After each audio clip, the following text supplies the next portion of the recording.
Hey everybody, welcome back to Javo's Garage. Today we are tackling the oil pan gasket on this 2006 Chrysler Town Country LX. Now this particular van happens to have the 3.3 liter motor. However, today's repair will apply to both the 3.3 liter and the 3.8 liter motors found in the Dodge Grand Caravans and the Chrysler Town Country. So I know you're here today watching this because your van's dripping oil in the driveway and the wife's getting on you about it.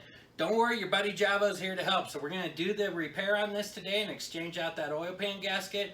I'm going to show you how to do it step by step. I'm going to give you torque specs, give you some inside tips, helps you get the job done quick. So without any further ado, let's get this changed and stop that oil drip. Let's go. So the first step of doing your oil pan gasket is you got to get your van up in the air so you can get to it. So what I have here is I have two rubber wheel chocks, and I'll put these back behind the wheels there. I have two jack stands to be able to place the vehicle on safely, and then naturally I have my floor jack so I can get the vehicle lifted up in the air. And this is a pretty quick and simple job. Now, in the interest of full disclosure, because I'm sure you're going to see it later on in the video, I'm actually going to be lifting up the rear end of the vehicle and placing it on jack stands as well, because I need to do a brake inspection on this van while I'm at it, and it just seems to only make sense while I'm doing this work. So let's get the front end lifted up and let's get started on your oil pan gasket. Now we're up underneath the front of the van. I wanted to show you where the best lifting point is going to be to put your jack stand, and that's where mine is here. And this here is your front motor mount for your motor, and so this is a great lifting point. It's towards the front. You can get to it easy, get your jack in there, and then lift it up. This is where you're going to put your jack.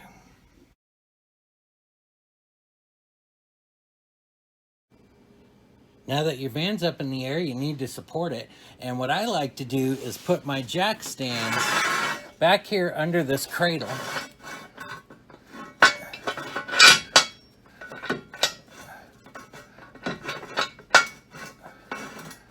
About right in there. And what that does is that keeps your jack stands out of the way, because you're going to be working up in here where your oil pan and that is, so you don't want to be having to work around your jack stands and those things that are in your way. There we go, trying to adjust the light. So now I'll go over here to the other side and put my stand in over there.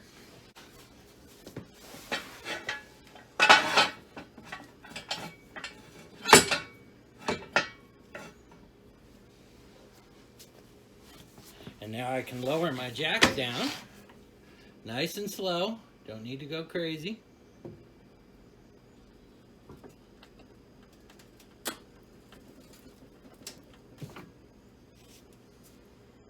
And there we have it. So the van is now up on jack stands, so I got easy access to get to my oil pan, which is located right here. And you'll notice I have my jack stand set back so that I have nice, easy, open access to get into my oil pan. Now, a quick thing I want to go over is just some safety with this. Now, up here in the front, you'll see I have two 6-ton jack stands. And then what I always do is I'll pull the wheels off in the front. And then I just this is kind of a funny thing I do, but I'll set my ramps on top of it. And then I keep some scrap 4x6s around my shop here. You see I got two over here as well. And I will stack those all up. And basically, those are sitting right underneath the frame of the vehicle, so that should there be any kind of failure with my jack stands, then those act as my backup. Anytime you're going to do something like this, don't just depend on those jack stands. I mean, your life depends on those things holding up, and you know, odds are they'll do fine, but you know what, you don't want to take any chances. So I have 4 points of contact and support in the front. In the rear, I have two 3-ton jack stands that are resting underneath the rear axle. And then I'm using my floor jack as a 3rd point of contact for support as well. So technically right now I have 7 points of contact on this vehicle, and it's now rock solid. So having done all that, now I can get to changing out my oil pan gasket. So the first thing we want to do to get started with is we want to drain our oil out of the oil pan, and this here is your drain plug right here, and this is a 13 millimeter. So I have my little catch pan here, and I have a rag, and I have a 13 millimeter socket, and we will go ahead and start to remove that. I'm going to give you an inside tip. I picked up one of these not too long ago, and this here is an oil plug removal tool that I picked up from OTC, and it's part number 5911A. I'll put a link down below in the description for you, but this end here is magnetic, and it's really great because how many times when you're taking one of these out, you got oil that runs all the way down your arm, drives me crazy. So with this, it's magnetic, and what's great is once you get it loose, what you do is you'll just take this and it attaches on there, and you can get your hand up out of the way and you can actually loosen the drain bolt, and then that way, or your drain plug, and then that way your arms don't get covered up with oil. So basically I'll just put this on here and we'll get it loosened up a little bit. Move my pan.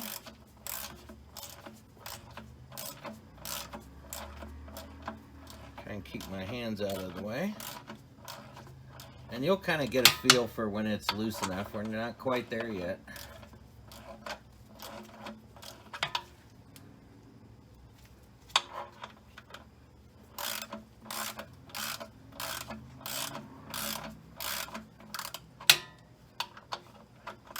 This is an aftermarket plug, I can tell, because it's a little bit tighter. Well, we may not get to use it. I don't always, this would be a case where I couldn't use it.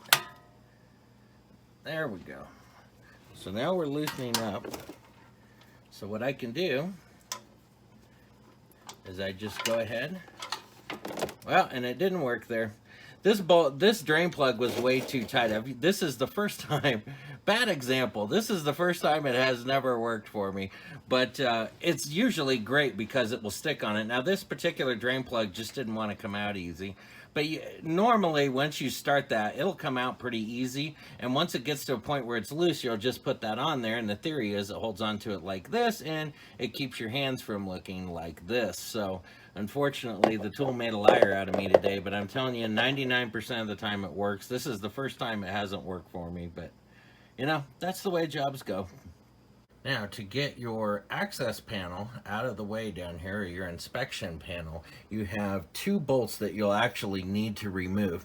This here is one of them, and this here is the other. These are 10 millimeter. You'll actually remove those bolts, and then when you're done with that, you'll come up over here onto this side, and hopefully we can get, there's a good view.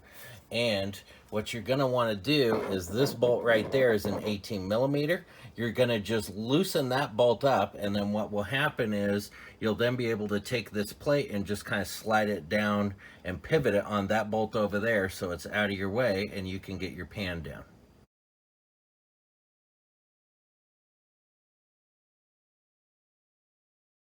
Now you're ready to start taking your bolts out of your oil pan. Now there's 15 bolts that go around the perimeter, and then there's 2 that are nuts that are back up here, which would be the front of the motor. But let me give you a quick idea. So you have those along here, just along here like so. You have 2 here on the back side. That's why you remove that inspection plate. Let's move over here to the other side. And then you have these that are up along here. Now I'm going to just use, these are 10 millimeter by the way, and I just use a 3/8 10 millimeter with a 6-inch extension. However, this particular bolt right there, what I have learned is if you can do it, it'll make life a lot easier. If you have a 6-inch extension that's 1/4 inch and a 1/4 inch shallow 10 millimeter socket, it fits up in there way easier to get that bolt out of there. You can do it the other way, but if you have a 1/4 inch, use it on that one. It'll make your life a lot easier. So go ahead and remove all of these, and don't forget the ones up at the front are nuts that are mounted on studs there. I have had times in the past where the studs come out with those as well. It's not the end of the world if it does. You put it all back in, but those in theory will come out as just the nuts, not with the studs. So that just gives you an idea. So let's get all these taken out, and then basically at that point the pan will drop out and get out of the way.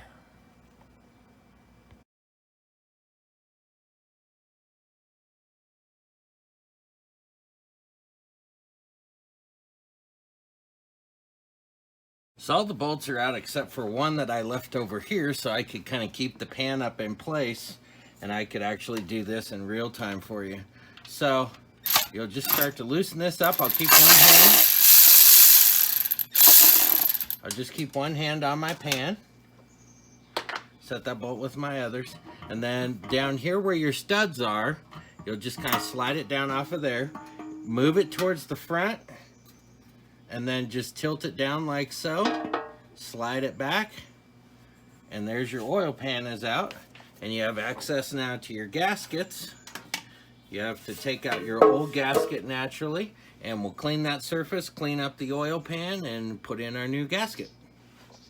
I have my oil pan all cleaned up and ready to go. And you have a few ways you can go about doing this. You know, you can use like just some brake cleaner, like you see here, and clean up your surfaces and wipe it down.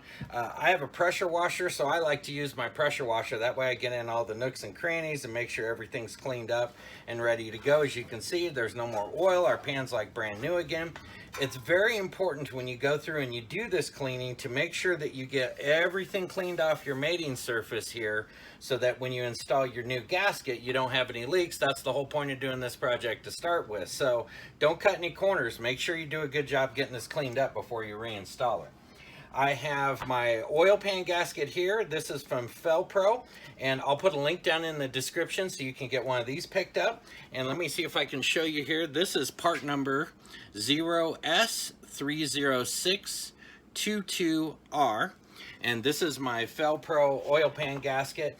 I know you could save $5 or $10 if you go with like some knockoff kind of gasket, but when it comes to a project like this, for that small amount of money, to me, it's not worth it to go with just some cheap product. I like to go with a brand that I recognize that it has been known for doing quality, and I've had no issues doing the Fel-Pro stuff. So that's my gasket.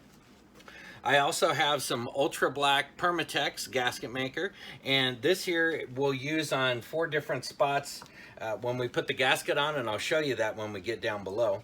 Over here I have my drain plug is all nice and cleaned up, and by the way, before I'll put my pan back on, I'm going to reinstall the drain plug while it's out. It's just easier. You can do it either or, but that's how I do it. I have cleaned up all my nuts and bolts over here that I'll need. These here are the 2 bolts that we have for our access panel that we had to pull down so we could get our pan out.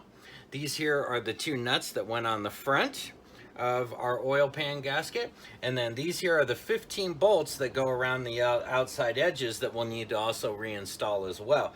So this is everything here. Let's go down below now. We need to clean up our surfaces there, get that cleaned up and ready so we can get our new gasket installed and finish this job up. Now that we're back down below, we're going to go ahead and get this cleaned up. And basically, to do the job, I have some various kinds of brushes here that I'll use. I got my scraper. I also use like a Scotch-Brite pad as well. And I also have my can of brake cleaner that I'll use with it. And you just want to go all around it. Make sure all your surfaces are nice and clean so that you're ready to put on your new gasket.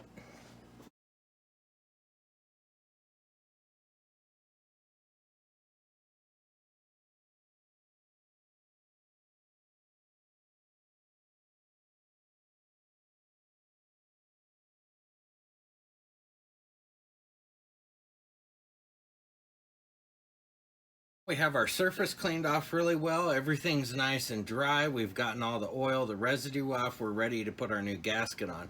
But before we do, we need to add some of our black gasket maker, our RTV, to where our mating surfaces come together on the block. So up here we have our timing chain cover in the block, and we're going to have to do that here. And then back here you also have your rear plate and where the block comes together. So you'll put some here and here and here and here. And let me see if I can't get in here and do this real quick.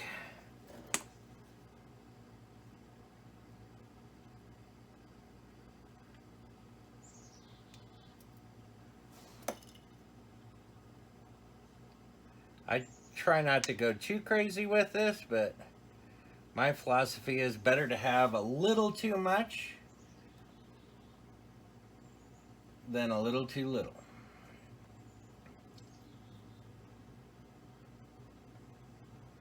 But you don't need to go crazy.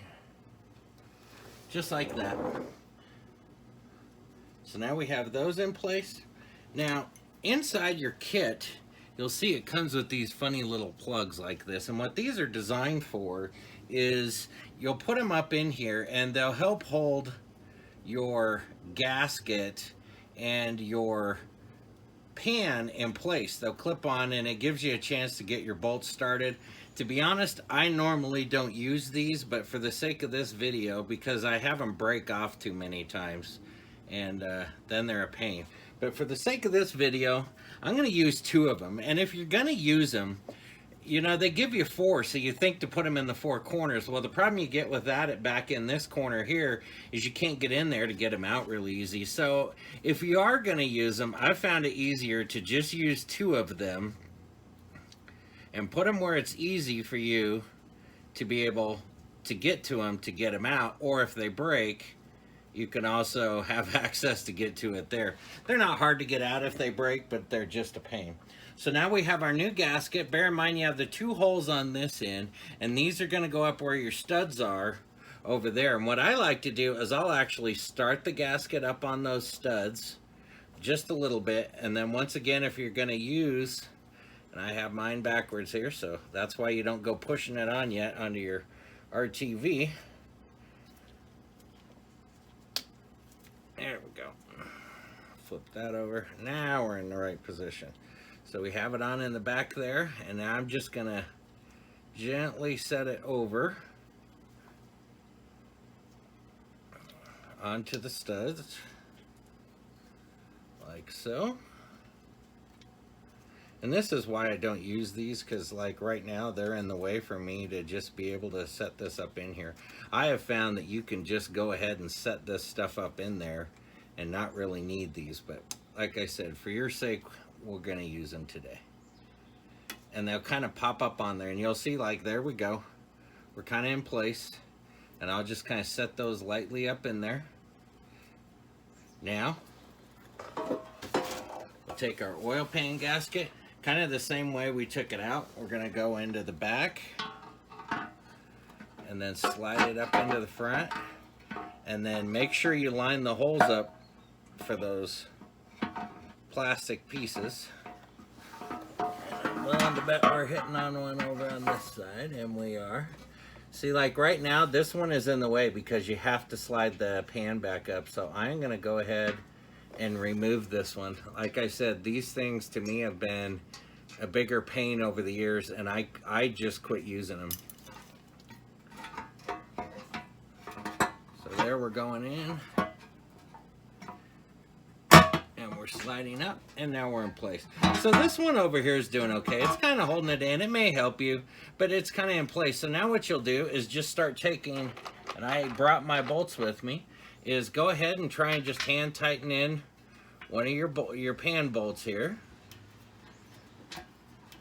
And you don't need to be crazy. You just want to get them up in there and have it help hold the pan in place. And once you get like 2 of these in, it'll be enough that you can then take your hand off the pan and you don't have to keep holding it, and then you can go around and just go ahead and start setting them in. So I have one hand there. Now I'll just switch over here to this side, and I'll get one a little further back over here. And now that that nut is started, or that bolt, I'm sorry, I can now just kind of let loose of things, and I'll go ahead now and come back and take these goofy little plastic hangers that I don't like to use, and you saw why, out.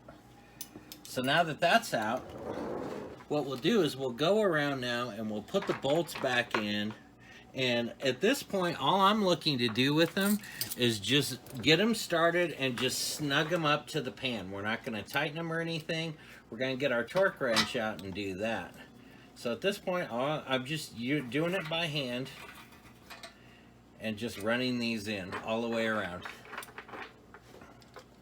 And now that, especially that I have the 4, and I usually try and do 4 with 2 towards the front, 2 towards the back, and then that way it's kind of up in there and it's snug. But once again, you just want to go up till it's just hand snug, literally just snug. Because sometimes you have to adjust some things along the way. We're lined up really good, as I can see here. but that'll give you a chance to do that. So I'm going to go ahead and fast forward this for you because you don't need to see me do all this. Don't forget the 2 nuts go up here in the front and your bolts go around here on the side, and then we'll check back in when it's time to torque these down.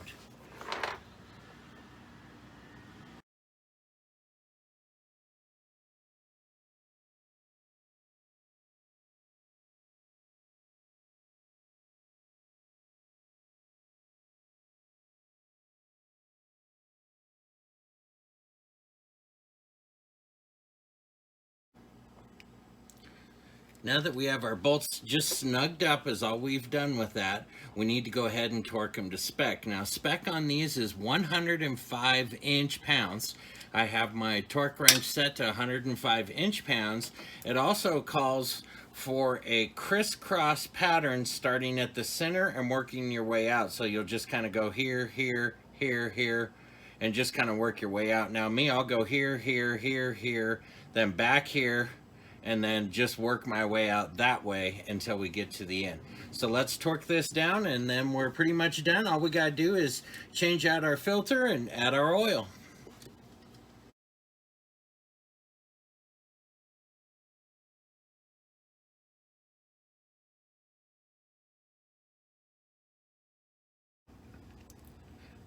So now it's time to get our inspection plate put back up in here. Now if you're paying real close attention during the video, you would have noticed this I had taken out, and I did that just so you'd have a better view without anything blocking to be able to see up in there.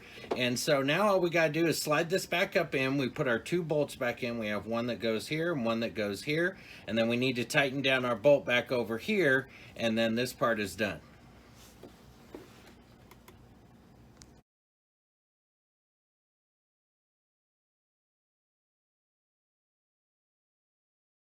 Our final steps here is going to be to change out our oil filter before we crawl out from underneath and go add our oil up top.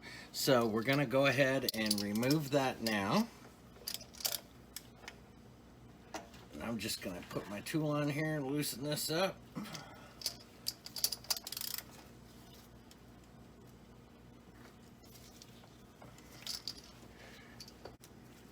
There we go.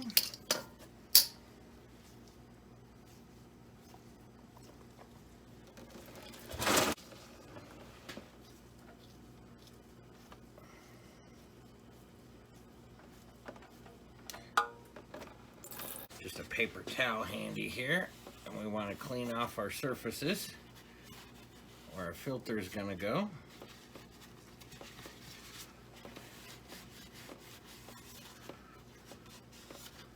I'll get that nice and clean. I see a lot of cars where the filters are leaking, and that's either from folks not tightening them down or cleaning off these surfaces so they get a nice good seal. Now I have my new filter here, and you just want to hand tighten this. I've already gone ahead and just used some of my new oil and lubricated my seal. And we'll take this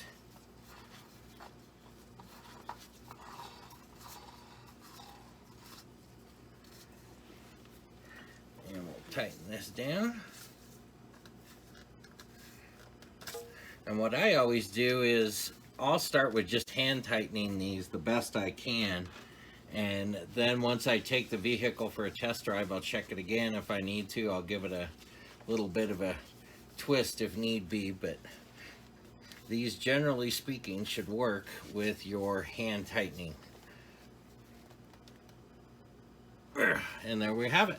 So we made it to the final step of our oil pan gasket replacement, and for that we just need to make sure and put all the correct amount of oil back into the motor. So we'll come back up top here and we're going to remove our cap like so. We'll set that off to the side. Make sure you have a nice clean funnel like you see here. You don't want any debris in here to get down inside your motor. So we have a nice clean funnel. We'll set that in here. Now, specifications on this motor calls for 5 quarts of 5W20 oil. Now, when I'm dealing with a vehicle like this, now this one has 125,000, but this has done really well for me. I get nothing back for this. This is just what I use. You can use whatever you want. but I'm putting in a Castrol high mileage oil, and we're adding 5 quarts is what it calls for.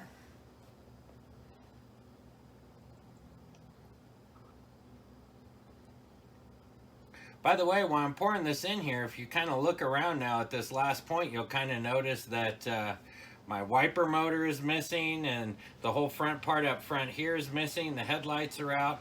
I'm doing some other repairs to this van in the process. I've done the transmission pan gasket as well as the transmission filter. We're going to be changing out the gasket on the shift solenoid, which is located right down in here. I'm also going to be taking off, as I'm doing this, I'm taking off this front bumper because we have a leak, and it's not a coolant leak. I believe it to be the transmission lines actually up here in the front, and I need to take this bumper cover off so that I can get in there and get a good view and see what I'm dealing with and to be able to make the repair. So if you'd like to see more of those kind of videos and see what to do on your van and how to repair it, hit that subscribe button. And then if this video has been helpful for you, do me a favor and hit that like button for me. It just helps me out. I'm really new here at YouTube and just trying to kind of make my way, and every one of those likes just helps me. So now that we have our 5 quarts of oil in, we'll just take our funnel out. I don't want to drip anywhere, so we got that. You want to wipe off your cap and get any residue that may be on there. And we'll replace our cap. Our cap's all nice and clean. We'll put our cap back on. And just like that, you've now changed out your oil pan gasket, you've changed your oil, your leak is gone, no more drips in the driveway. Hey, I really appreciate you watching the video. I hope it's helpful for you. Don't forget to hit that like button for me. Thanks for watching.